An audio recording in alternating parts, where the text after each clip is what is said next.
ठीक है। तो आज हम लोग कल वही जो हमने देखा था उसी के आगे आज हम लोग उस चीज़ को कैसे एक प्रोजेक्ट में डाल सकते हैं, कैसे एक प्रोजेक्ट्स में उसको यूज़ कर सकते हैं, उसी को देखेंगे। ठीक है। तो पहले मैं अपना कैगल अमेजन 5 फूड रिव्यूज इस लिंक पे जाते हैं।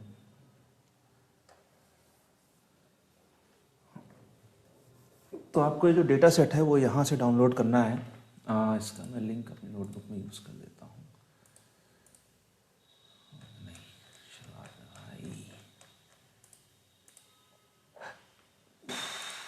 ठीक है। हाँ, तो कैगल पर अकाउंट होना चाहिए मतलब मोस्ट प्रोबेबली, तभी आप डेटा सेट डाउनलोड कर पाएंगे, नहीं तो नहीं कर पाएंगे। फिर यहाँ पर डिफरेंट फाइल्स हैं, तो आप चाहो तो पूरी कर सकते हो, या फिर यहाँ पर 3 फाइलें हैं। hashes.txt का यूज़ है कि जो आपने डेटा सेट डाउनलोड किया है वो ठीक से डाउनलोड हुआ है कि नहीं हुआ है, कहीं पर कोई डेटा उसमें करप्ट तो नहीं हो गया, ये उसके लिए है। बाकी डेटा आपका 2 तरीक़ों से अवेलेबल है। पहला तरीका है कि आपको एक CSV फाइल दी गई है जो हम लोग डायरेक्ट पैंडाज में रीड कर सकते हैं, और दूसरा है कि आपको एक डेटाबेस फाइल दी गई है। तो ये SQLite की फाइल है, तो इसमें आपका मतलब कि data in the form of tables और रोज़ है, मतलब रोज़ में टेबल्स और कॉलम्स होते हैं, उस तरह से है। reviews.csv में डायरेक्ट CSV फाइल है। तो हम लोग चाहे तो कोई भी यूज़ कर सकते हैं, हम लोग CSV यूज़ करेंगे क्योंकि SQL हम लोगों ने अभी पढ़ा नहीं। ओके, फिर आ जाओ। तो ठीक है, तो मैंने ये डेटा सेट डाउनलोड करके मैंने अपने कोलैब में, अपनी गूगल ड्राइव में रखा था, क्योंकि कोलैब के साथ दिक्कत क्या है कि कोलैब में आपका जैसे ही ये नोटबुक का सेशन खत्म होगा वैसे ही जो भी जितना भी आपका डेटा है सब डिलीट हो जाएगा। तो मैं उसे मतलब डिलीट करूँ फिर अपलोड करूँ, डिलीट करूँ अपलोड करूँ। तो उससे अच्छा मैंने क्या किया कि मैंने अपने गूगल ड्राइव में उसको एक फोल्डर में बना के डाल दिया। तो सर लाइक मैं एनाकोंडा जुपिटर यूज करता हूँ, तो दैट इज बेटर, और ये गूगल का लैब इज बेटर? असल में अगर आप लोकल हो, नेट नहीं है, तो फिर अनाकोंडा इज़ बेटर। बट अगर नेट है तो मैं प्रिफर करूँगा इस टाइम पे कि आप गूगल को लैब करो। उसका रीज़न क्या है कि आपकी कंप्यूटिंग पावर यहाँ पर ज़्यादा होती है। यहाँ पर आपको ओके। जीपीयू भी मिल जाएगा, रैम ज़्यादा मिल जाएगी, ठीक है, तो वो फास्ट भी होगी, तो यहाँ पर थोड़ा फास्ट रहेगा काम है।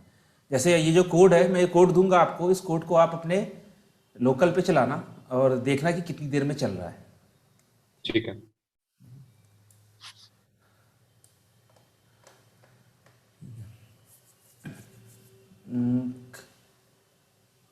ओके, ठीक है। तो आज फिर तो मैंने गूगल ड्राइव में यहाँ पर एक कहाँ गया डेटा सेट, सायोलैब्स, हाँ ये रहा डेटा सेट फोल्डर है। तो यहाँ पर मैंने वही SQLite फाइल और reviews.csv दोनों डाल ली हैं। आप चाहो तो कोई एक डाल सकते हो, कोई जरूरी नहीं है कि दोनों ही डालनी हो, ठीक है।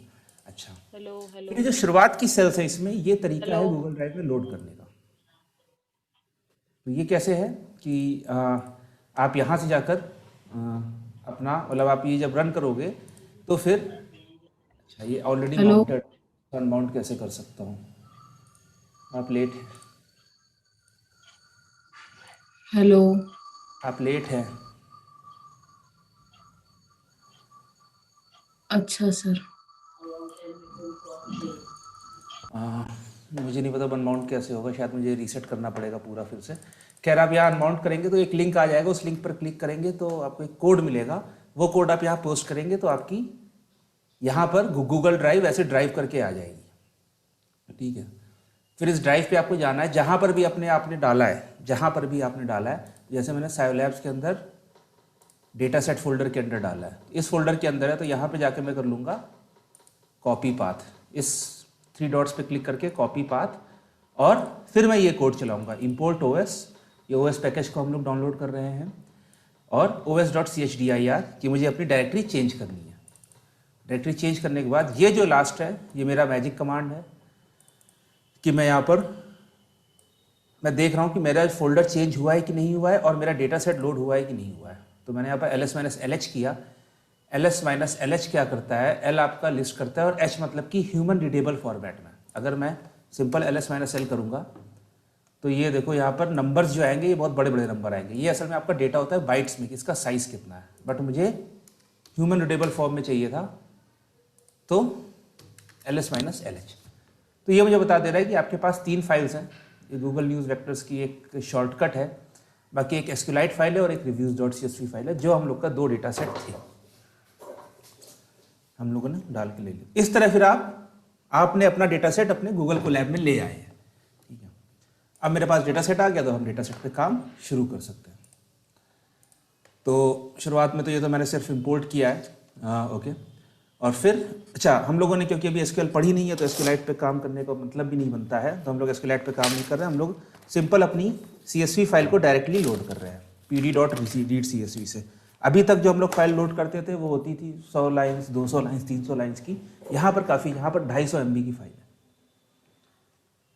है, 250 MB की फाइल है, और ये है मेरी फाइल का डेटा, ठीक है। तो अगर आप डेटा देख सकते हो तो यहाँ पर मेरे पास कुछ चीज़ें हैं कि ये एक आईडी है, वो सिंपल आईडी नंबर है, ये प्रोडक्ट आईडी है कि किस प्रोडक्ट के बारे में बात हो रही है, ये यूज़र आईडी है कि किस यूज़र ने रिव्यू दिया है, ठीक है।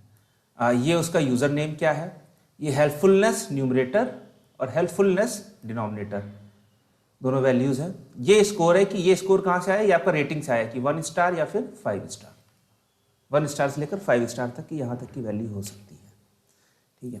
ये टाइम है, तो ये टाइम है, ये टाइम आपका नॉर्मल नहीं है, ये आपका यूनिक्स टाइम स्टैम्प में है, ठीक है। तो इसको आप कन्वर्ट कर सकते हो, पैंडाज में, पाइथन में भी लाइब्रेरीज होती हैं, बट अभी के लिए हम नहीं करेंगे, इसका यूज़ है लेकिन अभी हम नहीं करेंगे। इसको आप कन्वर्ट कर सकते हो कि आप नेट पे जाकर सर्च कर सकते हो कि Unix time stamp to date time, ठीक है।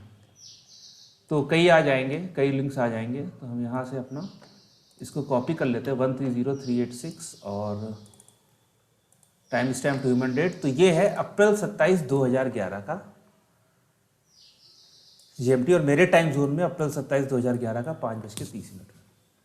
तो ये टाइम ही है, इस नंबर को देख के परेशान नहीं होना है कि ये क्या नंबर लिखा है अजीब सा, ये टाइम स्टैम्प ही है, ठीक है। और फिर उसके बाद हमारे पास रिव्यू की समरी है और रिव्यू का टेक्स्ट है, ये हमारे पास डेटा सेट है, इतने मेरे पास कॉलम्स हैं। अब अगर ये सारे कॉलम्स न्यूमेरिकल होते तो मुझे कोई दिक्कत ना होती, बट ये सारे कॉलम्स न्यूमेरिकल नहीं है, इसलिए मेरे पास दिक्कत है। बट उसके पहले हम थोड़ा सा डेटा को एक्सप्लोर कर लेते हैं। अच्छा, एक बंदे ने इस डेटा का EDA किया हुआ है, एक्सप्लोरेटरी डेटा एनालिसिस, ठीक है। तो आप यहाँ से जाकर देख सकते हैं कि उसने क्या किया हुआ है। उसने बेसिकली उसी पूरी डेटा सेट को लेकर बताया है कि ये वैल्यूज़ कहाँ से आ रही हैं, कि हेल्पफुल न्यूमरेटर कहाँ से आ रहा है, डिनोमिनेटर कहाँ से आ रहा है, स्टार रेटिंग कहाँ से आ रही है, product ID, review user ID कहाँ से आ रही है, समरी और रिव्यू सब कहाँ से आ रहा है, ठीक है। फिर इसने देखा है कि डिस्ट्रीब्यूशन ऑफ रेटिंग्स कैसे है, तो 5 रेटिंग बहुत ज़्यादा है, अराउंड 60% ऑफ reviews are top star rating और 10% है अराउंड 1 स्टार रेटिंग्स। कौन कौन से ज़्यादा वर्ड्स हैं, तो गुड, ग्रेट, लाइक और पॉजिटिव रिव्यूज़ में और निगेटिव रिव्यूज़ में। देखो ये है EDA का कि उसने पॉजिटिव और निगेटिव रिव्यूज़ अपने आप से डिवाइड कर लिए और उसने उनके हिसाब से वर्ड्स बना के एक ये वर्ड क्लाउड बना दिया, ठीक है। फिर हेल्पफुलनेस क्या है, फिर कितने रिव्यूज़ हेल्पफुल थे, उसका प्लॉट्स बनाए हैं, डिफरेंट प्लॉट्स बनाए हैं, बॉक्स प्लॉट बनाया है कि number of words in reviews, तो लगभग सबके वर्ड्स है, बट 5 स्टार रिव्यूज़ में नंबर ऑफ वर्ड्स कम है, उनका मीडियन कम है, ये हम लोग इस बॉक्स प्लॉट को देख के बता सकते हैं, ठीक है। अच्छा, टेल 3 की ज़्यादा है, तो 3 वाले में बहुत कम भी हैं, बहुत ज़्यादा भी हैं, ठीक है। How does the word called relate to helpfulness, तो ये इसका, ये इसे कहते हैं वायलिन प्लॉट। ये हम लोगों ने पढ़ा नहीं है क्योंकि थोड़ा सा कॉम्प्लेक्स हो जाता है, बट ठीक है, आप लोग देख सकते हो। फ्रीक्वेंसी ऑफ रिव्यूअर्स क्या है, तो इसलिए पूरा एक छोटा सा एक्सप्लोरेटरी डेटा एनालिसिस किया है, अपनी फाइंडिंग कराई है और फर्दर एनालिसिस भी दे रखा है। तो आप इसको लेकर आप इस डेटा सेट के ऊपर अपनी एनालिसिस कर सकते हो।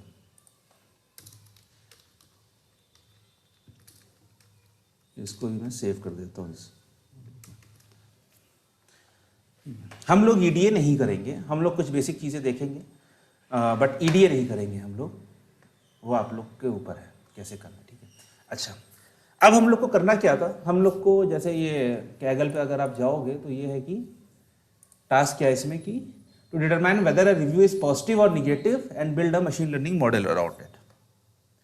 तो हमें ये बताना है कि रिव्यू पॉजिटिव है कि निगेटिव है।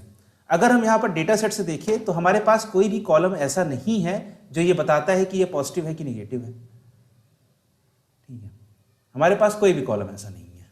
तो हम लोग क्या कर सकते हैं, हम लोग ये जो स्कोर कॉलम, ये जो स्कोर कॉलम है, इस स्कोर कॉलम को लेकर हम लोग चेंज कर सकते हैं पॉजिटिव या निगेटिव में, कि अगर 3 से बड़ी है वैल्यू तो पॉजिटिव है, और अगर 3 से छोटी है तो निगेटिव है, और 3 ग्रेटर देन इक्वल टू 3 है तो पॉजिटिव है, लेस देन 3 है तो ये एक निगेटिव रिव्यू है। हम लोग अपने मतलब कि जो डेटा हमारे पास अवेलेबल है उसी डेटा से लेकर अपना काम आगे बढ़ा सकते हैं। ठीक है, तो मैंने उसी के लिए एक सिंपल सा फंक्शन लिखा है यहाँ पर, जिसका नाम है पार्टीशन, कि अगर x की वैल्यू लेस देन 3 है तो 0 रिटर्न करे, और ग्रेटर देन 3 है तो 1। तो 0 क्या हो गई मेरी, negative class, negative review class, और 1 क्या हो गई मेरे पास, पॉजिटिव रिव्यू क्लास।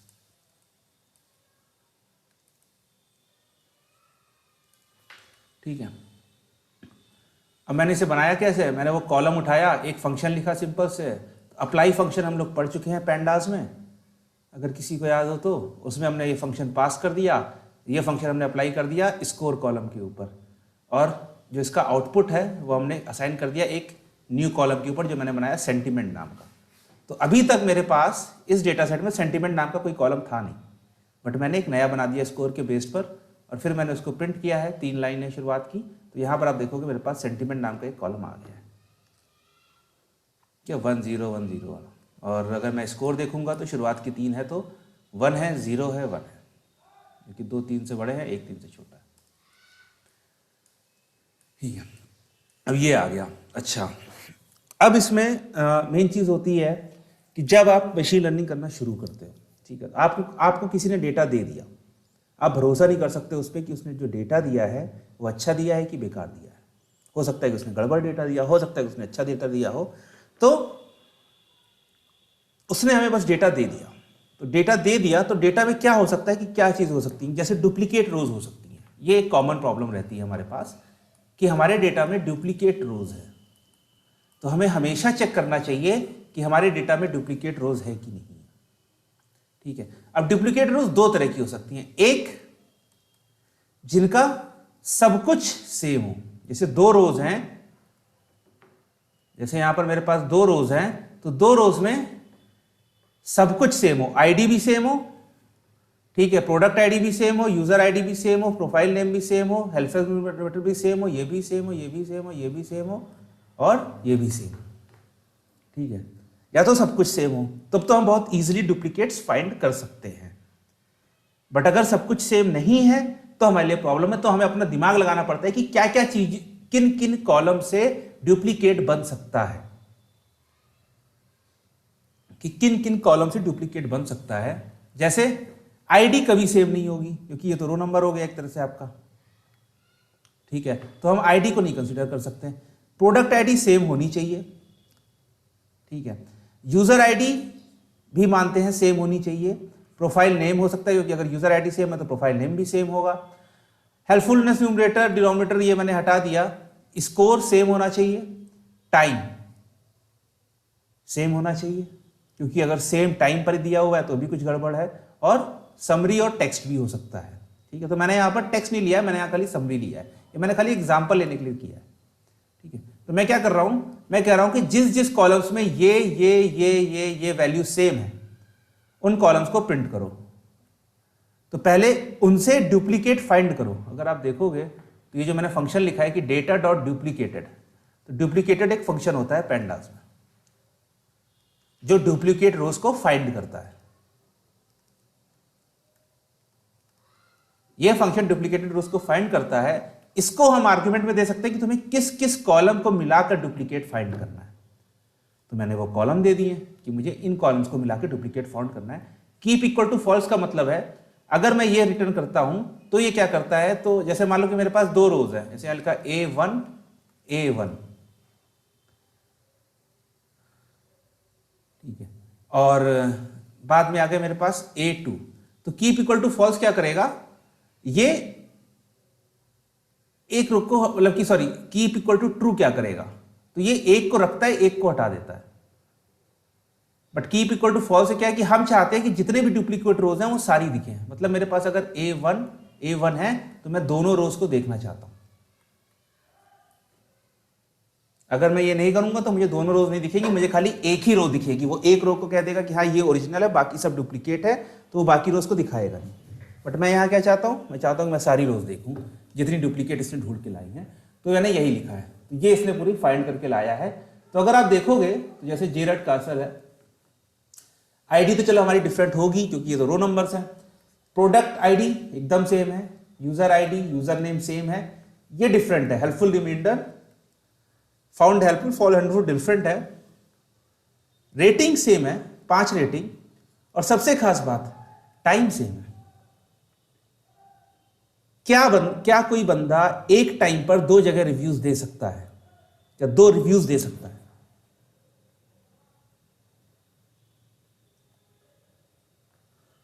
मतलब कुछ तो टाइम डिफरेंस होगा, मिनट्स का, सेकंड्स का, कुछ तो टाइम डिफरेंस होगा, बट ये एकदम सेम है। To the minute to the seconds एकदम सेम है, और टेक्स्ट भी एकदम सेम है। अगर मैं देखूं 1 bite and you will become a chip I am addicted to salty and tangy flavors, तो यहाँ पर टाइम एकदम सेम है। सेम बंदा है, सेम बंदा सेम रिव्यूज 2 जगह पर एक साथ कैसे दे सकता है? तो कुछ गड़बड़ है। ठीक है, ऐसे मेरे पास और भी आ गए। ये 3 dogs वाला है, सब कुछ सेम है इसमें। ठीक है, ऐसे मेरे पास काफ़ी रोज आ गई हैं। तो इन्हीं रोज के लिए मैंने कहा कि ठीक है चलो, इनमें से मैंने एक प्रोडक्ट चूज किया। इसी रोज में से मैंने एक प्रोडक्ट जिसकी प्रोडक्ट आईडी ये थी उसको मैंने चूज किया। ये सब कोड कुछ डिफिकल्ट नहीं है।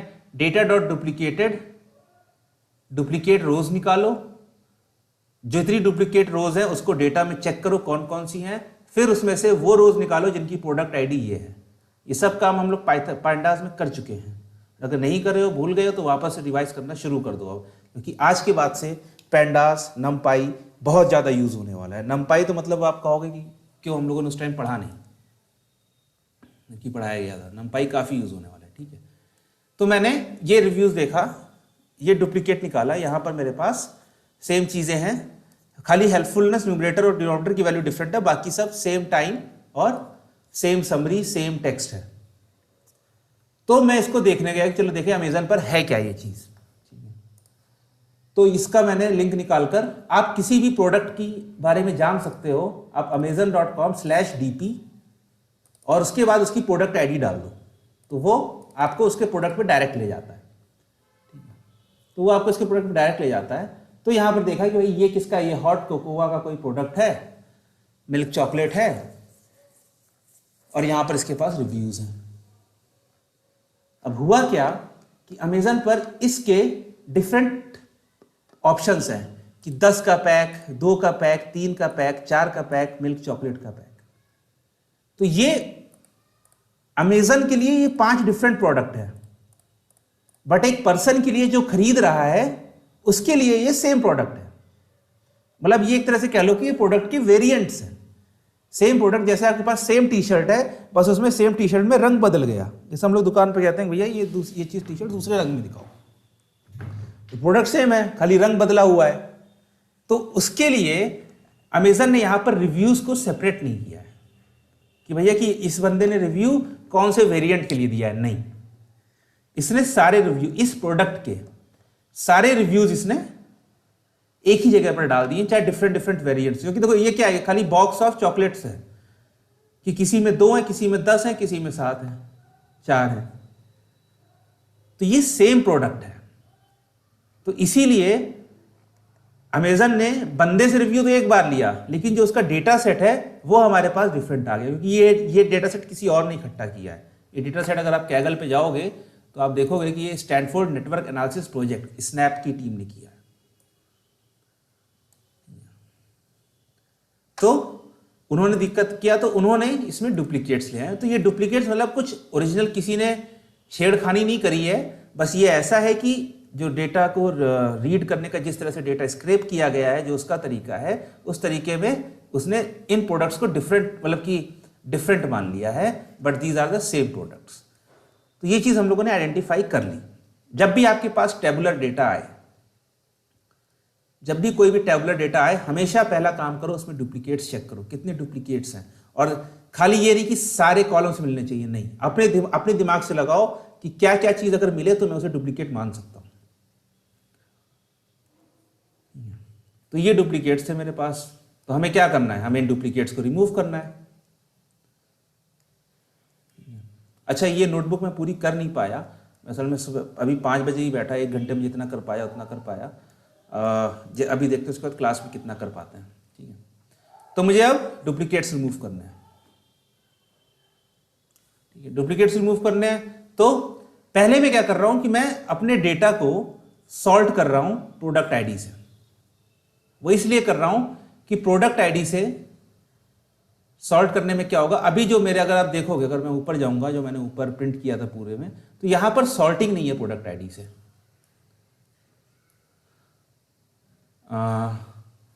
ओके, मतलब कि कुछ अभी थोड़ी देर पहले ही मैंने देख रहा था कि कुछ रोज में ऐसा था कि उसकी एक रोज ऊपर थी, उसके बीच में फिर कुछ डेटा था, फिर उसकी एक डुप्लीकेटेड रो नीचे थी।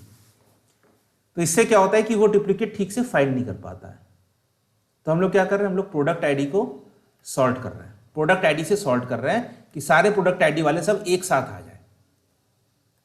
तो ये मैंने सॉर्ट किया है उसके बाद, और फिर से हमने उसे पहले बता दिया कि भाई असेंडिंग ऑर्डर में करना, in place equal to false है, कौन सी एल्गोरिथम लगानी, quick sort N A position, मतलब कि अगर मिसिंग वैल्यू हो तो उसे लास्ट में डालना, अगर मिसिंग वैल्यू हो तो उसे लास्ट में डालना, टॉप में।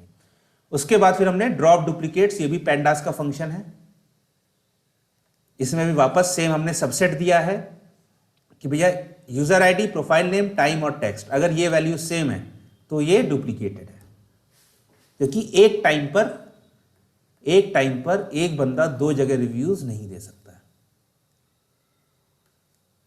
तो इसलिए डुप्लीकेटेड इसलिए user ID, profile name, time और टेक्स्ट। और हमने कहा है कि मान लो 4 रोज आई, ठीक है, 5 रोज आई, तो बाकी सबको डिलीट कर लो, खाली कीप इक्वल टू फर्स्ट, खाली पहली वाली रो को ही डेटा में रखो, बाकी सबको हटा दो, डिलीट कर दो।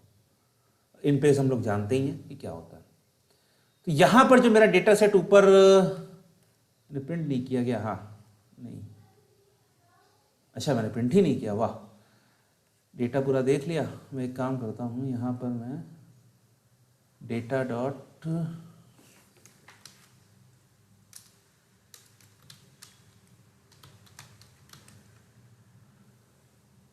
हाँ, जब मैंने डेटा लोड किया था तो अराउंड 5,68,454 रिव्यूज थे, ठीक है, 5.6 लाख। और जब मैंने डुप्लीकेट्स हटा दिए हैं तो मेरे पास कितने बचे, 3,93,000। तो अब ये मान के चलो कि आपका 25% डेटा डुप्लीकेट था। और अगर आपने सीधे डेटा उठा के काम करने उस पर लग गए तो आप फालतू में 25% ज़्यादा काम दोगे, 25% ज़्यादा लोड लोगे। तो हमेशा टेबुलर डेटा आए तो हमेशा उसमें डुप्लीकेट रोज को चेक करो, ठीक है। अब ये मैंने डुप्लीकेट चेक कर लिया। अच्छा, इसके बाद कुछ कंस्ट्रेंट्स होते हैं, ये कंस्ट्रेंट्स हर डेटा सेट के हिसाब से डिफरेंट होंगे, ठीक है। जैसे मान लो कि किसी डेटा सेट में लेंथ और ब्रेथ है, ठीक है, तो लेंथ और ब्रेथ निगेटिव नहीं होनी चाहिए, कि लेंथ और ब्रेथ आपकी निगेटिव हो नहीं सकती है। तो हमें ये सब चीज़ें चेक करनी पड़ती हैं डेटा सेट के हिसाब से। अभी जो हमारे पास डेटा सेट है उसमें मेरे पास 2 कॉलम थे, न्यूमरेटर और डिनोमिनेटर, ठीक है। तो क्योंकि हेल्पफुलनेस न्यूमरेटर क्या है कि कितने लोगों ने बटन को क्लिक किया है, तो बटन क्लिक हमेशा लेस होंगे जिन लोगों को रिव्यू जैसा भी लगा होगा, अच्छा लगा होगा, बुरा लगा होगा। तो हमारा न्यूमरेटर हमेशा ग्रेटर देन होना चाहिए डिनोमिनेटर से। तो ये एक कंस्ट्रेंट है इस डेटा सेट पे, तो हमें ये भी चेक करना चाहिए। जैसे लेंथ हमारी 0 से नीचे नहीं हो सकती है, हाइट हमारी 0 से नीचे नहीं हो सकती है, एज हमारी 0 से नीचे नहीं हो सकती है, तो हम लोग इसी तरह की चीज़ें ढूंढते हैं अपने कॉलम्स में कि क्या चीज़ हो सकती है या क्या चीज़ नहीं हो सकती है। तो इस डेटा सेट में न्यूमरेटर जो है वो डिनोमिनेटर से छोटा नहीं होना चाहिए।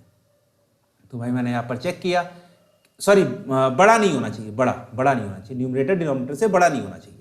तो मैंने यहाँ पर चेक किया कि सारी रोज निकालो जहाँ पर numerator is greater than the denominator. तो इसने मुझे 2 रोज ला के दिखा ली कि यहाँ पर 3 लोग को ज़्यादा पसंद आया और टोटल 1 थे, और यहाँ पर 3 को पसंद आया तो टोटल 2 थे। तो ये डेटा के ऊपर अब मैं भरोसा नहीं कर सकता हूँ, ये कुछ गड़बड़ है, ये ऐसे ही हो गया कि आपकी एज वहाँ पर निगेटिव आ गई, लेंथ आपकी निगेटिव आ गई, तो आप भरोसा नहीं कर सकते हैं, तो आपको वो ड्रॉप करनी पड़ेगी। तो मैं इन दोनों रोज को भी ड्रॉप कर देता हूँ। वो कैसे करता हूँ, मैंने अपने डेटा सेट में से सिर्फ वही रोज चूज करी जहाँ पर न्यूमरेटर है वो मेरा less than equal to denominator.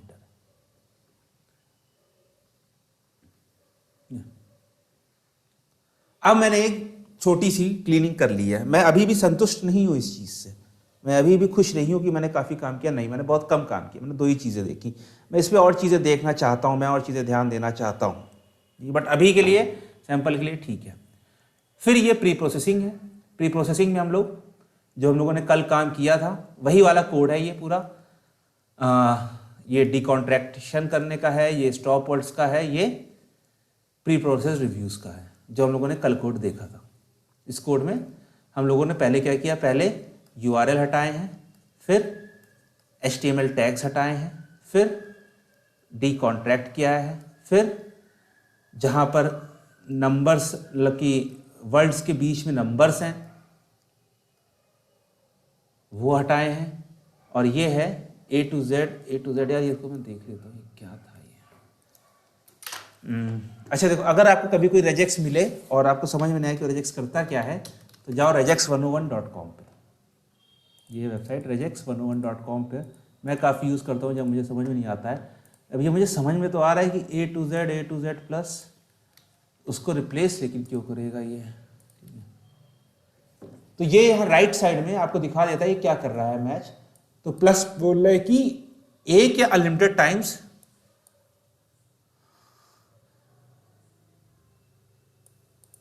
अच्छा ठीक है। तो ये कह रहा है कि A to Z एक सिंगल कैरेक्टर और A to Z एक बड़ा एक मतलब कि single character in the range. तो ये बेसिकली कर रहा है कि अगर मैंने लिखा कि दिस इज आशुतोष सिंह सी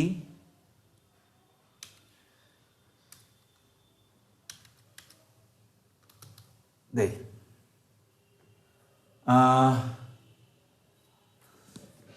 अच्छा अब ये मैच तो करके दिखा रही है, डार्क मोड क्यों आ रहा है।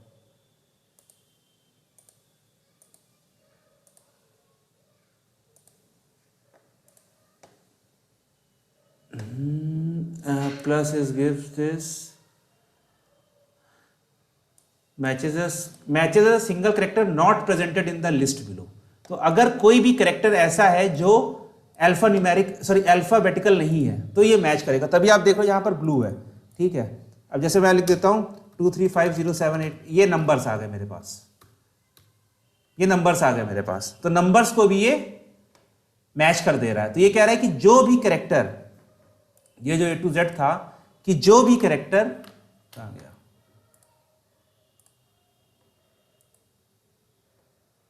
अरे यार हाँ, ये कह रहा है कि जो भी कैरेक्टर A to Z में बीच में नहीं है उन सबको रिप्लेस कर दो स्पेस से, ठीक है। और आखिरी में क्या कर रहा है, सबको स्पेस रिप्लेस करने के बाद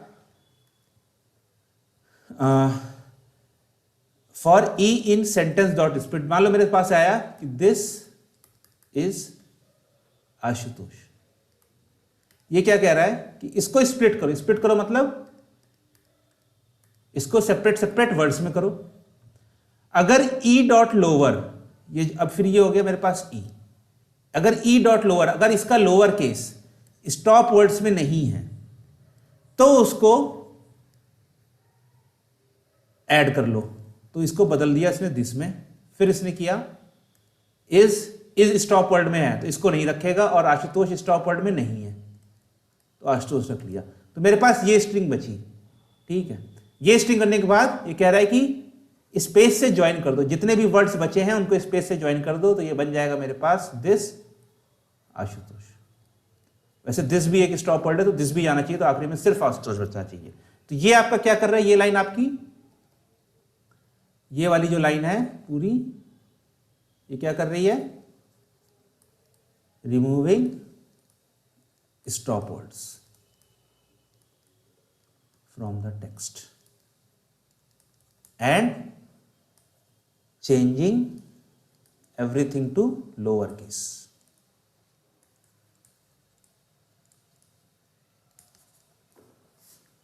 ये लाइन आपकी ये करनी है।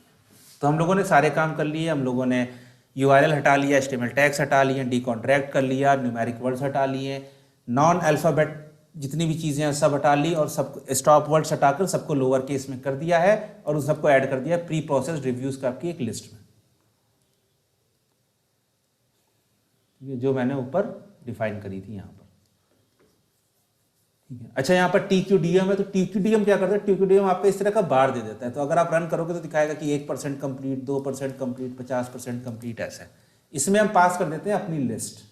तो ये देखो TQDM final text dot values, मेरे सारे रिव्यूज किस में थे? टेक्स्ट कॉलम में थे,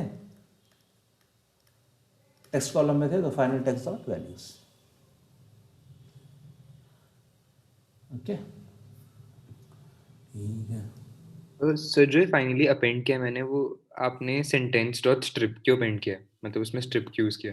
ओके, स्ट्रिप, हाँ, ये चीज़ ये इसलिए किया है कि मान लो कि अगर असल में क्या होता है कि हम लोग जो भी लाइंस होती हैं हमारे पास, कुछ होती है तो उसमें आगे और पीछे, मान लो मैंने लिखा है दिस इज आशुतोष, ठीक है, तो आगे और पीछे हमारे वाइट स्पेस, मतलब कि स्पेसेस हो सकती हैं, या फिर नॉन विजिबल कैरेक्टर्स हो सकते हैं, जो जैसे कि /n हो गया कि नेक्स्ट लाइन के लिए, बट ये हमारे किसी काम के नहीं है। मतलब कि हमें एक ह्यूमन को रीड करने के लिए नेक्स्ट लाइन कैरेक्टर समझ में आता है कि हाँ कि भाई कि अगली लाइन नेक्स्ट लाइन से शुरू होनी चाहिए, बट एक कंप्यूटर के लिए, हमारी मशीन लर्निंग एल्गोरिथम के लिए वो चीज़ किसी काम की नहीं है। मान लो कि दिस के पहले कुछ स्पेस हो, तो इस स्पेस का मुझे क्या काम है? मुझे कोई काम नहीं। तो जो डॉट स्ट्रिप है, ये आपके सारे वाइट स्पेस कैरेक्टर्स हटा देता है। इन कैरेक्टर्स को हम लोग कहते हैं वाइट स्पेस कैरेक्टर्स, जो हमें दिखते नहीं है,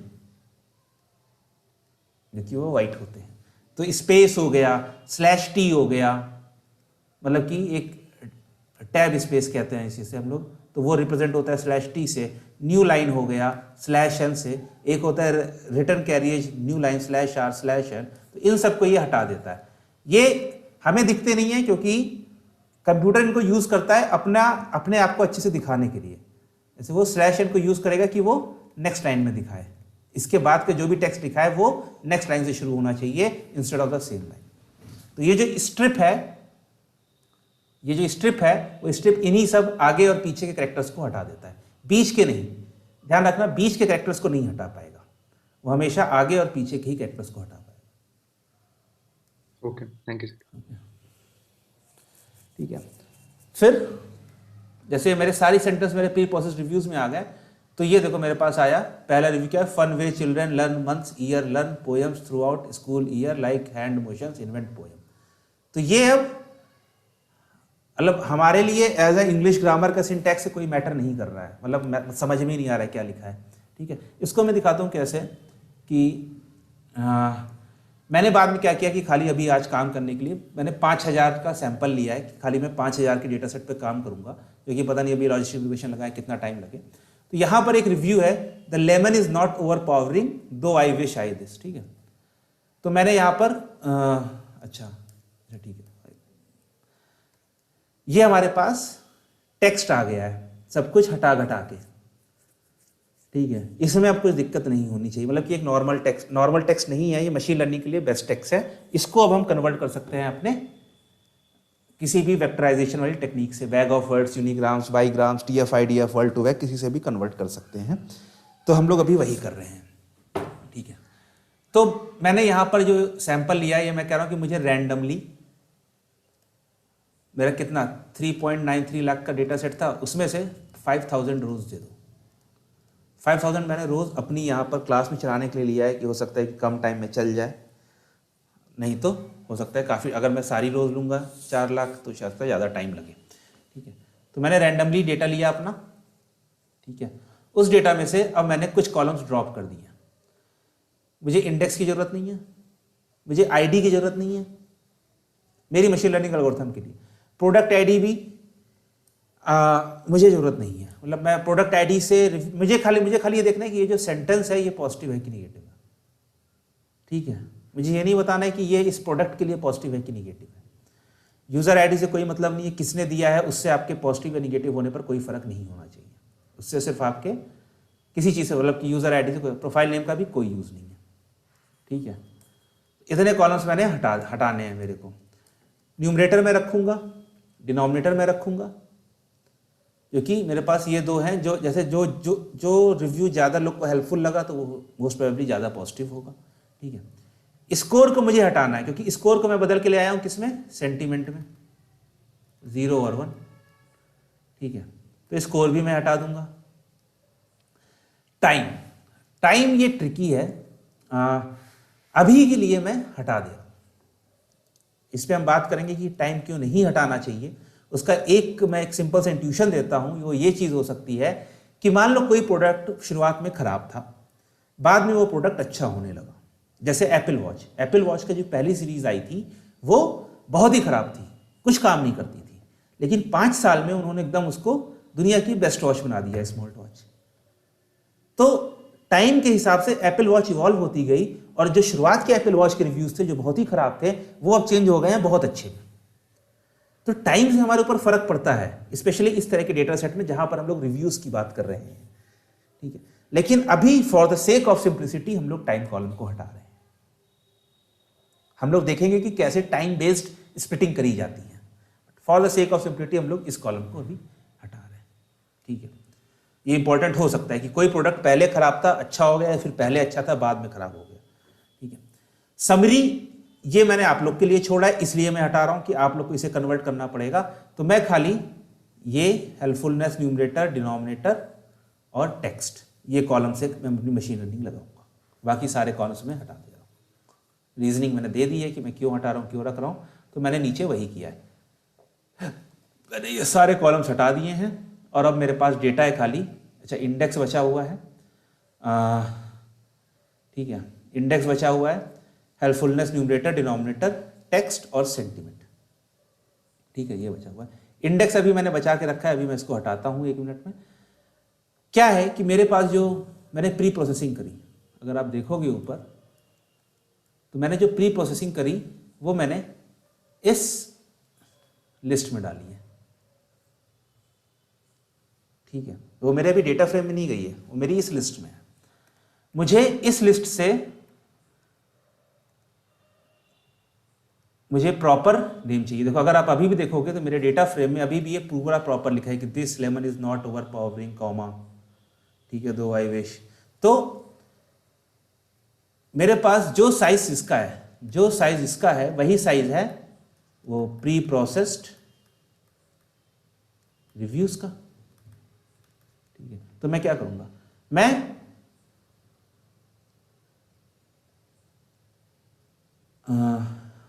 और मेरे ये जो सैंपल, नहीं सॉरी, हाँ गलती क्या होगी, वापस आते हैं। प्री प्रोसेस्ड रिव्यूज का साइज है 3,93,000। ठीक है, ओके। और सैंपल डेटा ये हमने अभी बताया कि हम लोगों ने लिया है साइज इसका 5000, खाली यहां पर टेस्ट करने के लिए। तो मुझे अब अच्छा, ये मैंने कैसे लिए हैं, ये मैंने रैंडमली लिए हैं। मैंने कोई सीक्वेंस तो लिए नहीं, लाओ शुरुआत के 5000 दे दो ना, मैंने ये नहीं बोला कि आखिरी के 5000 दे दो, ये मैंने रैंडमली चूज किए हैं। तो मुझे इस 3,93,000 में से ये वाले 5000 रिव्यूज लेकर आने हैं कि ये मैंने कौन से 5000 चूज किए हैं। तो जो 5000 हैं मेरे पास, उनका यहां पर इंडेक्स है। इंडेक्स क्या है कि रो नंबर, मतलब कि 3,93,000 में से कौन से मैंने 5000 चूज किए हैं, उन 5000 का रो नंबर है ये। ठीक है, ये क्या है, ये रो नंबर है उन 5000 का। मेरे पास जो प्री प्रोसेस रिव्यू है उनका कितना है, 0 से लेकर 3,93,000। तो अगर मेरे पास ये रो नंबर है तो मैं इस 3,93,000 में से अपने वो 5000 निकाल सकता हूं कि नहीं निकाल सकता? तो मैं निकाल सकता हूं। तो मैंने वही किया है यहां पर कि for I in sample data dot index values, इससे मैंने इंडेक्स वैल्यू से क्या निकाला, रो नंबर, और प्री प्रोसेस्ड रिव्यूज आई, कि प्री प्रोसेस्ड रिव्यूज में से उस रो का डेटा निकालो और फाइनली क्या करो, सबको एक लिस्ट में डाल दो। लिस्ट में डालने के बाद ये रहा मेरा review. Lemon is not overpowering though wish bit tartness would none missing something good this and that, the lemon is not overpowering though I wish, तो द हटा दिया, इज नॉट हटा दिया, दो हटा दिया, आई हटा दिया, विश रखा है। तो ये बस मुझे ये काम इसलिए करना पड़ा क्योंकि मेरे पास जो सैंपल डेटा था वो खाली 5,000 रोज का था, और मेरे पास जो मैंने प्री प्रोसेस रिव्यूज करे हैं वो मेरे 4 लाख के आसपास है। तो मुझे बस ये काम इसलिए करना पड़ा कि ठीक है, मैं खाली वही 5,000 रिव्यूज ले आऊं जिनका मेरे पास सैंपल डेटा है। मैं एक काम इजी किया, ये कर सकता था कि मैं उसको प्री प्रोसेस करने के पहले मैं सैंपल डेटा को प्री प्रोसेस करता इंस्टेड ऑफ अपने टोटल डेटा सेट को। मैंने क्या किया, मैंने टोटल डेटा सेट को प्री प्रोसेस कर दिया, जबकि मुझे खाली सैंपल को करना चाहिए था। ये हुआ इसलिए क्योंकि मैंने 5 बजे नोटबुक बनानी शुरू कर दी। जब मैं यहां तक पहुंच गया तो मुझे ध्यान आया, अरे यार ये निकाल के कैसे लाएंगे, तो मुझे वहां से वापस जाना पड़ा। ठीक है, ओके। तो ये हम लोगों ने अभी, अब हमारे पास 5,000 रोज का डेटा है। अब हम लोग इसके ऊपर लगाएंगे अपना बैग ऑफ वर्ड्स।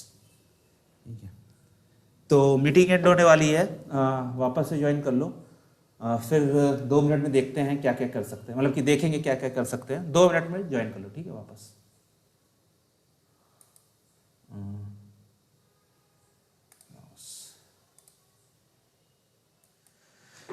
एक बार हम लोग फिर से इसको रिव्यू करते हैं, जो मैंने सैंपल वाला काम किया था, कहाँ गया। ठीक है, इसको आप ऐसे समझो कि ये जो मेरे पास सैंपल डेटा है, ठीक है, ये मेरे पास एक डेटा फ्रेम है और यहाँ पर मेरे पास इंडेक्स नंबर है। ठीक है, ये इंडेक्स नंबर कैसे आए, क्योंकि सैंपल डेटा मैंने अपने कहा है कि मुझे 3,93,000 जो मेरे पास टोटल डेटा सेट था उसमें से मुझे रैंडमली 5,000 दे दो, रैंडमली मुझे 5,000 रोज दे दो। जो मैंने ऊपर कोड लिखा है यहाँ पर कि sample data equals to final dot sample n equal to 5,000। तो इसने मुझे रोज दे दी और इसने मुझे इंडेक्स कॉलम के रूप में, हाँ, इसने मुझे इंडेक्स कॉलम के रूप में मुझे वही बताया कि मैंने कौन कौन सी रोज चूज करी है। तो इंडेक्स की जो इसके अंदर क्या हो गई, ये सब मेरी क्या हो गई, रो नंबर्स। ये सब मेरे पास हो गए रो नंबर्स। ठीक है, अब मेरे पास जो मैंने क्या किया था, मैंने पहले अपने पूरे डेटा सेट के रिव्यू टेक्स्ट को मैंने प्री प्रोसेस किया था। वो था मेरा प्री प्रोसेस रिव्यूज में। इसमें मेरे पास टोटल है 3,93,000। अब क्योंकि मैंने अपना जो अभी जिस पे मैं काम करूंगा उसको मैं 393 से 5,000 पर ले आया हूं, तो उस 5,000 को मुझे, अगर मैं डायरेक्ट अब यहां से रिव्यूज नहीं यूज कर सकता क्योंकि इसका साइज है 3,93,000, यहां पर मेरे पास खाली 5,000 रोज है, तो मुझे वो 5,000 रोज एक्सट्रैक्ट करनी है इस पूरे अपने लिस्ट से। 5,000 रोज मुझे एक्सट्रैक्ट करनी है। मेरे पास उनके रो नंबर हैं, तो मैं किसी भी लिस्ट से मुझे ऐसे इस लिस्ट में प्री प्रोसेस रिव्यूज में मेरे पास 3,93,000 एलिमेंट्स हैं। ठीक है, मैं किसी भी लिस्ट से कोई भी पोजीशन निकाल सकता हूं। कैसे, लिस्ट का नाम और स्क्वायर ब्रैकेट में उसकी पोजीशन। ये मैं कर सकता हूं कि किसी भी लिस्ट से। ओके, पोजीशन क्या है, हाँ कोई कंफ्यूजन है इसमें? नो नहीं, ओके। हाँ, पोजीशन क्या है, ये इसके इंडेक्स कॉलम की वैल्यूज है, जो मेरे पास इंडेक्स कॉलम था। तो मुझे इस इंडेक्स को लाकर इसमें डालना है। अब दिक्कत क्या है कि अगर आपके पास लिस्ट है, मान लो मेरे पास लिस्ट है 2, 10, 12, 15, 20, ठीक है, ये लिस्ट है। तो मैं लिस्ट में से एलिमेंट कैसे निकाल सकता हूं, या तो मैं इसका इंडेक्स दे दूं, ठीक है, कि 0 निकाल दो, चौथा निकाल दो, ठीक है, या फिर और ये मैं इंडिविजुअली कर सकता हूं, या फिर मैं ये दे सकता हूं कि मुझे शुरुआत के 10 दे दो, शुरुआत के 2 दे दो, या फिर तीसरे एलिमेंट से लेकर लास्ट तक के दे दो। मैं ये कर सकता हूं। मैं सेपरेट नहीं निकाल सकता। सेपरेट से मतलब क्या है मेरा, कि मैं ये नहीं कह सकता कि मुझे पहला एलिमेंट दो, तीसरा एलिमेंट दो और चौथा एलिमेंट दो, नहीं, ये मैं एक साथ नहीं दे सकता। लिस्ट से मुझे अगर एलिमेंट्स निकालने हैं तो या तो मैं कहूंगा कि या तो मुझे एक एलिमेंट दो, या फिर मुझे शुरुआत कितने दे दो, या लास्ट कितने दे दो, या बीच कितने दे दो। मैं ब्रेक करके एलिमेंट्स नहीं निकाल सकता, ये मेरे साथ दिक्कत थी। उसके लिए मैंने ये लिखा लिस्ट कॉम्प्रिहेंशन। तो अगर मैं अब इसको पढ़ना चाहूं तो for I in sample data dot index dot values, ये क्या कर रहा है, ये मेरे रो नंबर्स ला रहा है, ठीक है। मतलब कि अब ये एक एक रो नंबर इसमें से लाता रहेगा। प्री प्रोसेस रिव्यूज आई, ये लिस्ट है, तो यहां पर इसने एक रो नंबर डाल दिया। लिस्ट से मैं एक नंबर तो निकाल ही सकता हूं, राइट। तो उसने एक नंबर निकाला, और ये जो लिस्ट कॉम्प्रिहेंशन लिखा है इस सिंटैक्स में ये है कि इसको डालकर एक लिस्ट में डाल दो। उसके बाद फिर से दूसरा नंबर उठाओ, 142469, उसको भी यहां पे डाल दो, PR row 2, PR row 3, and so on. तो इस तरह मेरे पास मेरे पास बटे हुए रोज थी। देखो यहां पर क्या है, ये 197,000 है, 142,000 है, 34,702 है। जो मैं नहीं कर सकता था क्योंकि वो मेरी लिस्ट की काबिलियत नहीं थी, उसको मैंने एक फॉर लूप से सॉल्व कर लिया। मैं इसको फॉर लूप सिंपल लिख सकता हूं कैसे, कि for I in sample data dot indexes, और ऊपर मैं ले लेता हूं सैंपल रिव्यूज, ठीक है। For I in sample data dot index sample reviews dot append pre processed reviews I. ये सेम कोड यहां लिखा हुआ है, बस वो एक लाइन में लिखा है, यहां पर मेरी 3 लाइन लगती है। अभी कंफ्यूजन क्लियर हुआ? यस सर, क्लियर हो। ओके, परफेक्ट, ठीक है। तो अब हम लोग लगाएंगे, मेरे पास 5000 आ गए हैं, मेरे 5000 डेटा सेट आ गए हैं। अब हम लोग लगाएंगे अपना बैग ऑफ वर्ड्स, ठीक है। बैग ऑफ वर्ड्स में सेम कल वाला ही कोड है, काउंट फैक्टराइजर इंपोर्ट किया, उसको फिट किया, कुछ हमने उसके फीचर नेम्स, मतलब शुरुआत के 10 हमने फीचर्स नेम देखा, तो AAA, AB, अबैक, अबेंडेंट, तो ये सब मेरे पास यूनिक वर्ड्स आए हैं, ये सब मेरे पास यूनिक वर्ड्स आए हैं। तो फिर मैंने उसको ट्रांसफॉर्म किया, सिंपल उसके ऊपर ट्रांसफॉर्म लगाया अपने सैंपल रिव्यूज के ऊपर, ठीक है। अगर अच्छा मैं यहाँ पर मैं आपको साइज दिखा देता हूँ कि फाइनल वेक्टर्स डॉट शेप, तो मेरे पास 5000 रोज थी, 5000 रोज है, total number of unique words कितने हो गए 14,669। 5000 सैंपल्स में 14,669 यूनिक वर्ड्स। अब मैंने इसको क्या किया, मैंने अपने टेक्स्ट को एक, इसे 15,000 मान लो, एक 15,000 लेंथ के वेक्टर में, न्यूमेरिकल वैल्यूज में, न्यूमेरिकल वेक्टर में कन्वर्ट कर लिया, ठीक है। ये मेरे टेक्स्ट को मैंने किया। अभी मैंने टेक्स्ट को किया है, मेरे पास 2 कॉलम्स और थे, कौन कौन से थे, हेल्पफुलनेस न्यूमरेटर और हेल्पफुलनेस डिनोमिनेटर, ठीक है। हर रो के लिए मेरे पास ये 3 वैल्यूज थी। टेक्स्ट को तो मैंने नंबर में कन्वर्ट कर लिया, ये मेरे पास नंबर में है। अब मुझे करना क्या है, मुझे खाली ये जो मैंने कन्वर्ट किया है इसको मुझे इन दोनों से ऐड करना है, तभी तो मेरे पास जो डेटा सेट बनेगा वो ऐसा बनेगा, helpfulness numerator, helpfulness denominator, text vector, और इसके करस्पॉन्डिंग एक लेबल आ जाएगा कि ये पॉजिटिव है कि 0 है, ये पॉजिटिव क्लास मतलब पॉजिटिव सेंटीमेंट है या फिर एक निगेटिव सेंटीमेंट है क्लास है। तो मुझे ये ऐड करना है। तो जनरली अगर मेरे पास एक सिंपल मैट्रिक्स होती, अगर मेरे पास एक डेंस मैट्रिक्स होती, तो मैं बहुत इजीली उसे ऐड कर लेता, मुझे कुछ नहीं करना पड़ता। पैंडाज में नंपाई एरे सब डायरेक्टली ऐड कर लेते हैं बिना किसी दिक्कत के। तो यहाँ पर मुझे, अच्छा मेरे पास 2 थे, HN, HD, और यहाँ पर मेरे पास टेक्स्ट है, ठीक है। इसको मुझे हॉरिजॉन्टली अटैच करना है। तो हॉरिजॉन्टली अटैच करने के लिए मेरे पास फंक्शन है hstack, ठीक है। दिक्कत क्या है कि hstack आपके पास नंपाई में भी है, लेकिन वो सब काम करते हैं डेंस एरेज के ऊपर, जहाँ पर हमारे पास most of the value zero नहीं होती है। यहाँ पर हमारे पास most of the value zero है, तो हम डायरेक्टली नहीं कर सकते हैं, क्योंकि हम लोगों ने कल ही देखा था कि स्पार्स वेक्टर, एक स्पार्स मैट्रिक्स एक डिफरेंट तरीके से स्टोर होती है। वो कैसे स्टोर होती है कि रो, कॉलम और वैल्यू, एक डिक्शनरी की तरह स्टोर होती है, उसको हम डायरेक्टली ऐड नहीं कर सकते हैं। तो इसीलिए हमें साइपाई से स्पार्स मैट्रिक्स को इंपोर्ट करना पड़ा, और हम लोग जो एच स्टैक यूज कर रहे हैं वो स्पार्स का यूज कर रहे हैं। यहां पर मैंने कहा कि भाई final vectors common numerical fields, तो ये न्यूमेरिकल फील्ड्स क्या है, ये देखो सैंपल डेटा में से मैंने वो 2 कॉलम चूज किए और डॉट वैल्यूज। तो इसने क्या किया, इसने इस डेटा फ्रेम को नमपाई एरे में कन्वर्ट किया, ठीक है।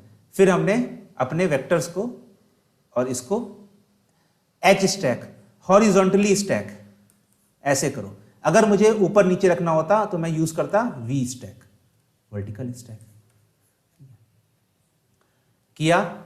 और उसके बाद फिर मैंने अपने ट्रेनिंग डेटा का शेप प्रिंट किया, तो मेरे पास आ गया 5000 रोज थी और 14,669 मेरे पास टेक्स्ट से आए थे, +2 इक्वल टू 14,671 मेरे पास टोटल कॉलम्स हो गए।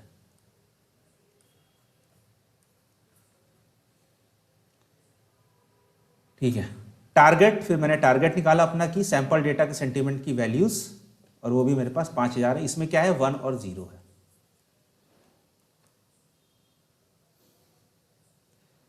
ओके, तो 1 और 0 है, तो मैंने अपना x और y बना लिया है। मैंने अपना x और y बना लिया है। x और y बनाने के बाद अब मुझे क्या करना है, यही तो मेरी प्रॉब्लम थी सबसे ज़्यादा। हम लोगों ने जितनी भी एल्गोरिथम देखी, केएनएन देखी, लॉजिस्टिक रिग्रेशन देखी, लीनियर रिग्रेशन देखी, उसमें हम लोग x और y से शुरू करते थे, हमारा डेटा एकदम क्लीन रहता था, सारी चीज़ें न्यूमेरिकल में रहती थी। अब मेरे पास न्यूमेरिकल अब जाके आया है। अब मुझे क्या करना है, अब मुझे सिंपल डेटा उठाना है और अपनी मशीन लर्निंग एल्गोरिथम लगा देनी है। अब मेरे पास कोई दिक्कत नहीं रही है, तो चलो हम लोग अपनी एक मशीन लर्निंग एल्गोरिथम लगाते हैं। इसमें अभी एक दिक्कत है, अच्छा मैं बात कर लेता हूँ उसकी।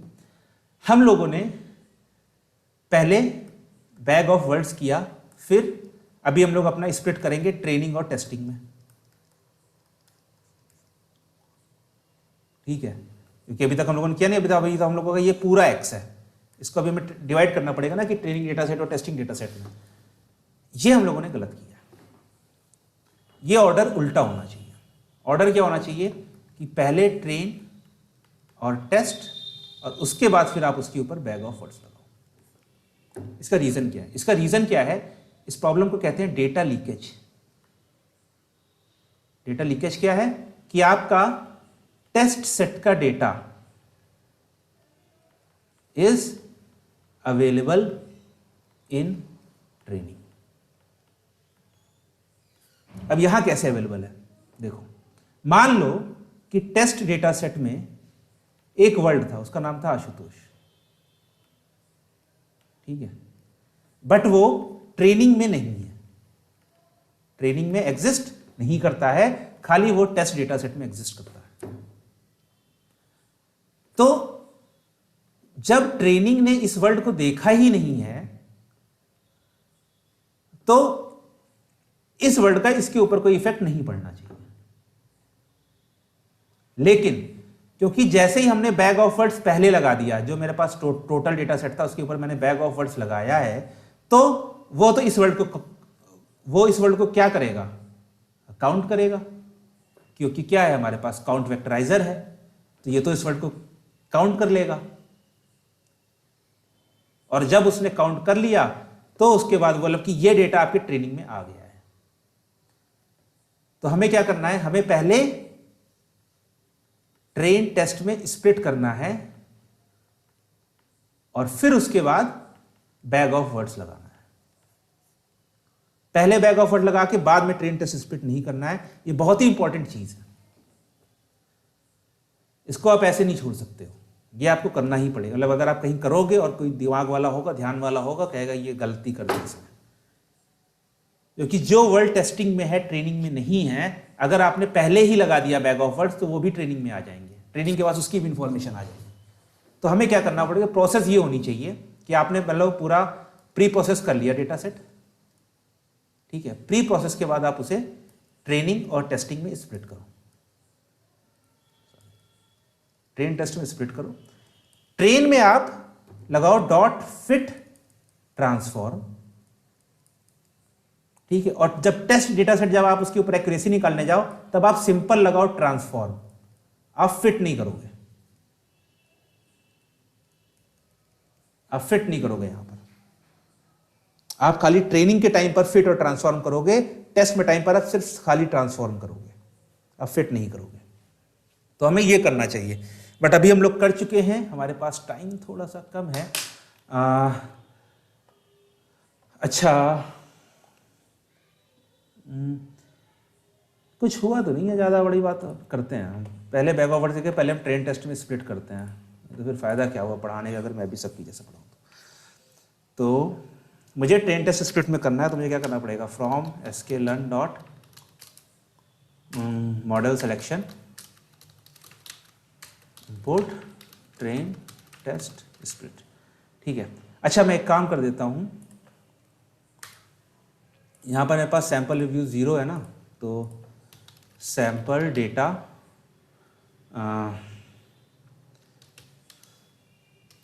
Pre processed equal to sample reviews कर देता हूँ। ये मैं क्या कर रहा हूँ, मैं अपने डेटा सेट में एक कॉलम और ऐड कर रहा हूँ, ऐसे प्रिंट करता हूँ हेड। तो ये देखो मेरे पास अभी टेक्स्ट भी है और प्री प्रोसेस्ड भी है। तो अब मैं क्या करूँगा, मैं टेक्स्ट को हटा दूंगा, मैं सेंटीमेंट को हटा दूंगा। तो मैं कैसे करूँगा, मैं sample data dot drop, sorry ज़्यादा टाइम लगना चाहिए,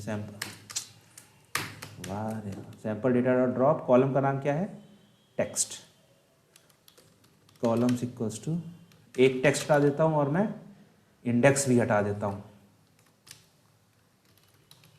ठीक है। और प्री प्रोसेस्ड को मैं रखा रहने देता हूँ।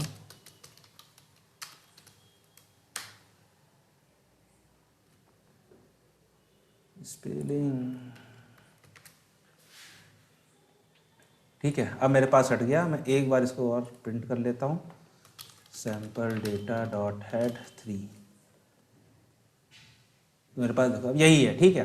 अब मैं इसको बाद में करूँगा, पहले मैं इसको कन्वर्ट करता हूँ अपने ट्रेन और टेस्ट में। तो ये मैंने इंपोर्ट कर रखा है।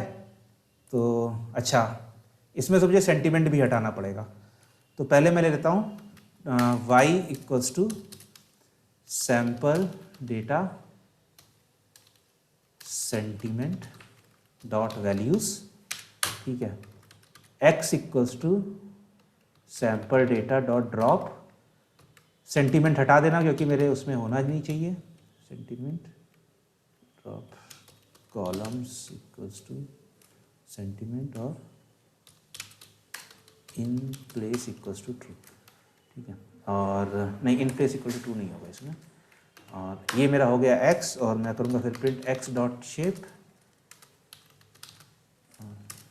प्रिंट y डॉट शेप,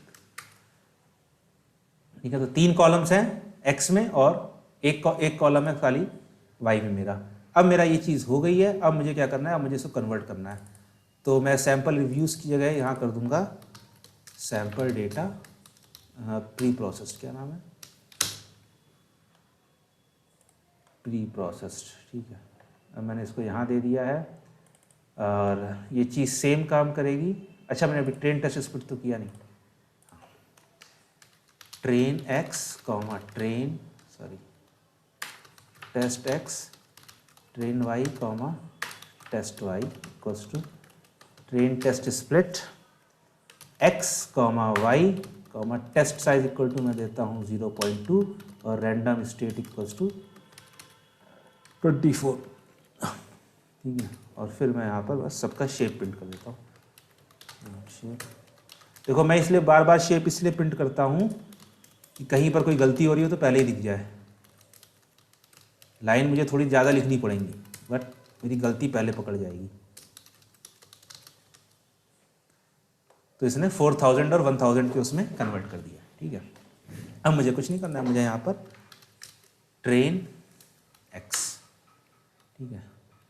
तो फिट मुझे किस पे करना है, खाली ट्रेन x पे, मुझे टेस्ट वाले को फिट नहीं करना है। तो मैंने इधर खाली ट्रेन एक्स पर फिट किया प्री प्रोसेस्ड कॉलम को और प्रिंट किया, तो वही कॉलम्स लगभग अभी वही आएंगे। और फिर मैंने उसको ट्रेन एक्स डॉट इसी को मैंने ट्रांसफॉर्म भी किया।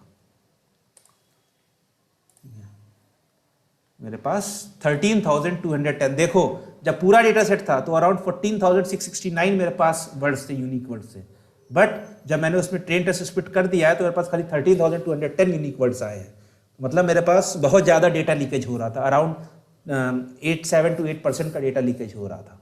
जो वर्ड टेस्ट सेट में थे वो मेरे पास उसमें आ रहे थे। ठीक है, अब मुझे क्या करना है, अब मुझे कुछ नहीं करना है, अब मैं इसको अच्छा ऑर्डर बस मैं चेंज कर देता हूँ कि पहले मैं नम फीड्स रखता हूँ, बाद में मैं रखता हूँ final vectors.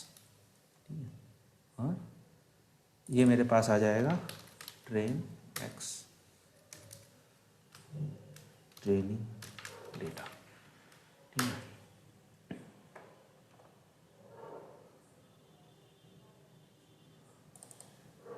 Sorry sample data नहीं, ये हो जाएगा ट्रेन एक्स। 4,000 और 13 to 12 आ गए मेरे पास total number of rose.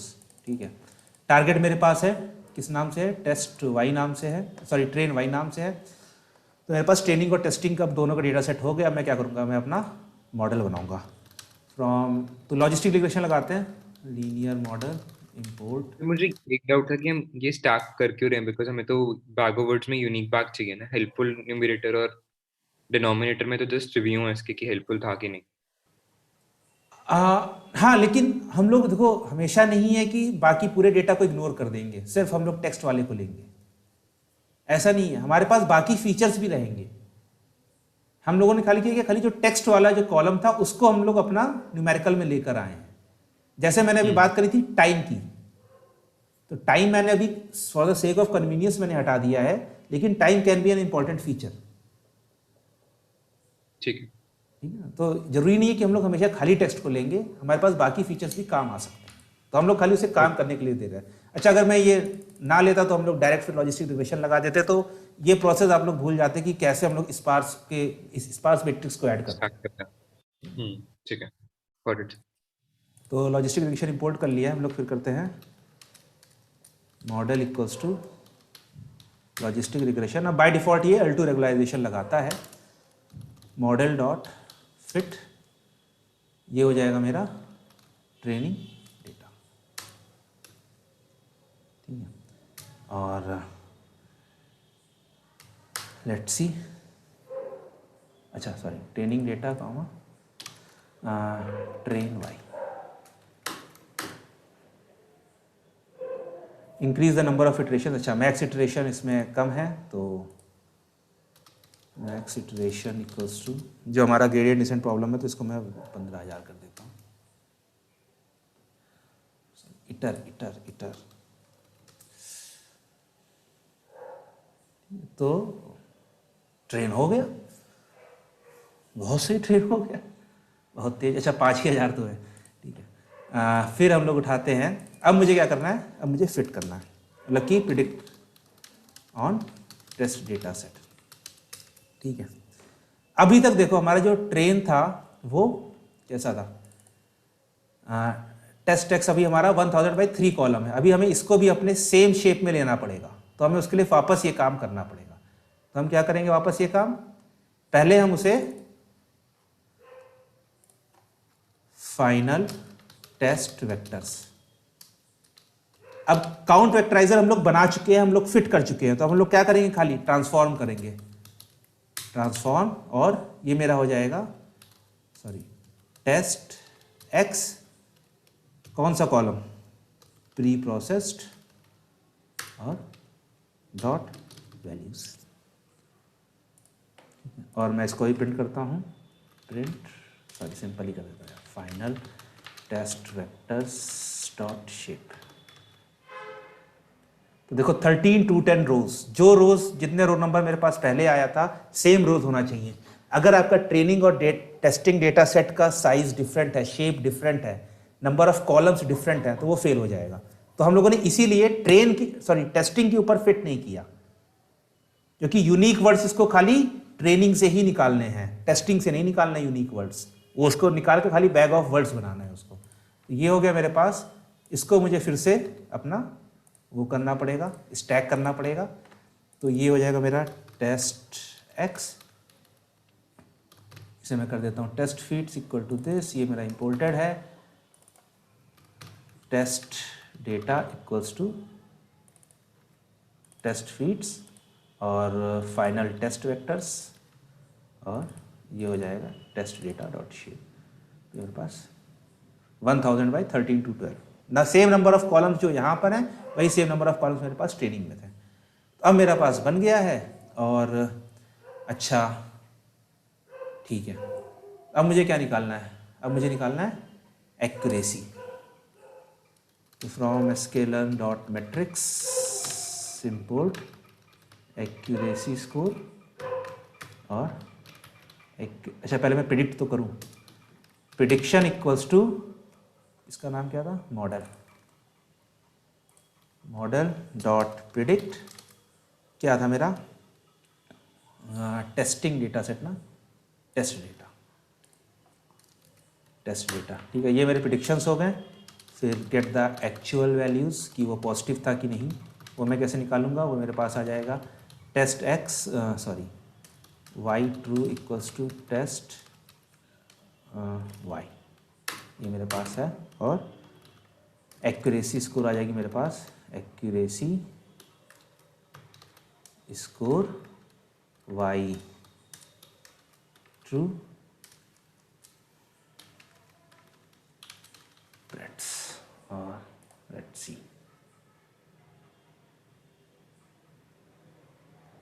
88.9% accuracy.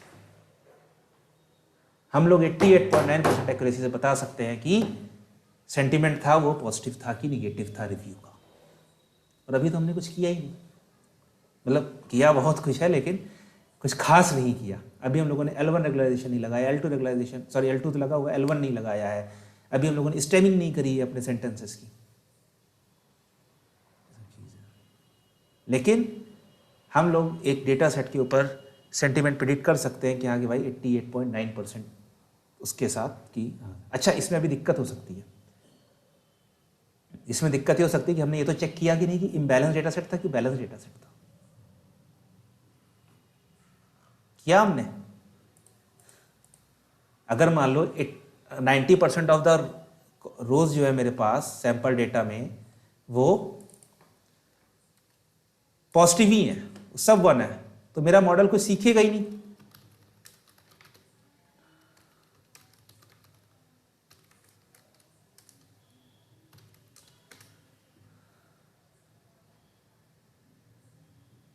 हाँ, तो ये देखो,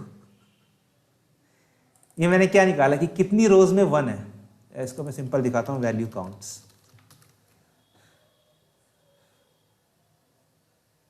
4292 रोज हैं जो 1 है, 708 रोज 0 है, तो अराउंड 90% ऑफ द डेटा तो मेरा 1 ही है।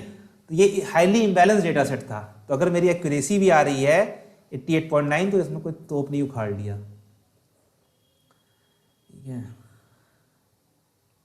क्योंकि इसमें फिर इम्बैलेंस डेटा सेट को स्मॉट यूज करके मतलब लाइक हमें 0 को ओवर सैंपल करना पड़ेगा ना यूजिंग स्मॉट।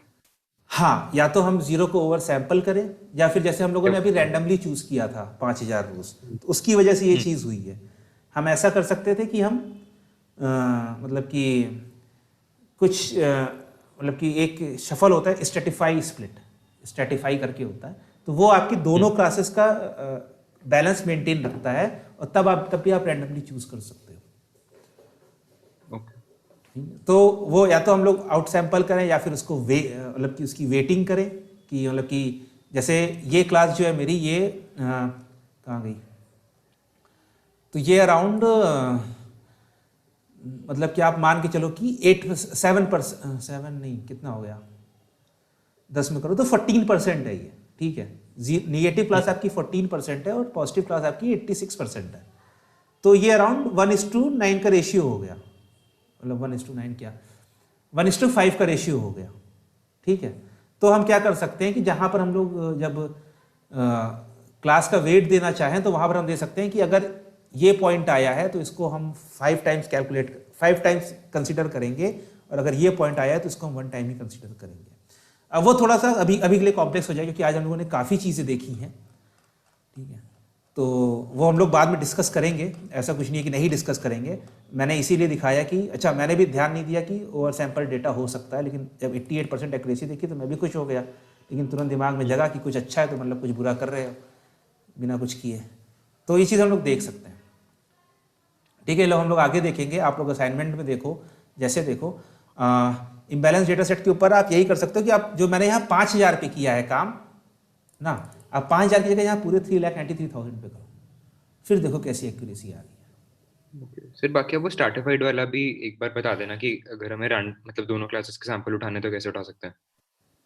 हाँ, वो मैं बता दूंगा, अच्छा, कल के लिए ये है कि कल शायद मैं ना रहूं, मुझे पक्का नहीं है, मैं आपको बता दूंगा 5 बजे तक, मोस्ट प्रोबेबली नहीं रहेगा।